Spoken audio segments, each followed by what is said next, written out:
ഗുരുവായൂർ നഗരസഭയിൽ ഭരണസ്തംഭനമാണെന്ന് ആരോപിച്ച് പ്രതിപക്ഷം കൊണ്ടുവന്ന അടിയന്തര പ്രമേയത്തിന് അനുമതി നിഷേധിച്ചതിനെ തുടർന്ന് കൗൺസിലിൽ ബഹളത്തെ തുടർന്ന് അജണ്ടകളെല്ലാം പാസാക്കിയതായി പ്രഖ്യാപിച്ച് ചെയർപേഴ്സൺ സുനിത അരവിന്ദൻ കൗൺസിൽ പിരിച്ചുവിട്ടു.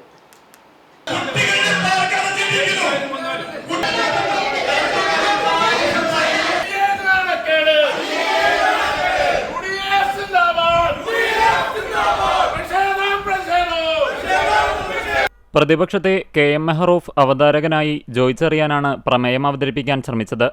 ബസ് സ്റ്റാൻഡ് നിർമ്മാണ സ്തംഭനം, GUP സ്കൂളിലെ അപകടസ്ഥിതി, കുട്ടികളുടെ പാർക്ക് പൂട്ടിയിട്ടത്, ആയുർവേദാശുപത്രിയുടെ ശോചനീയാവസ്ഥ, തെരുവുനായ കാട്ടുപന്നി ശല്യം, മഴക്കാല ശുചീകരണത്തിലെ വീഴ്ച എന്നിവയാണ് പ്രമേയത്തിലുണ്ടായിരുന്നത്.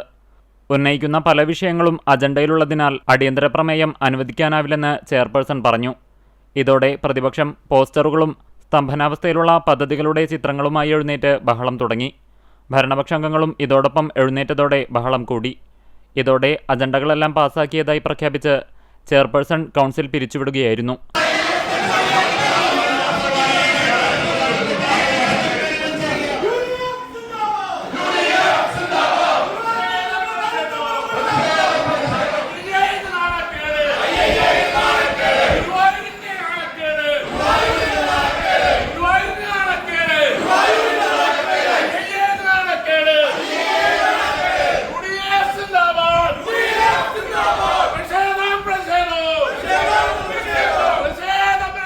ചെയർപേഴ്സണും ഭരണപക്ഷാംഗങ്ങളും കൗൺസിൽ ഹാളിൽ നിന്ന് ഇറങ്ങിപ്പോവുകയും ചെയ്തു.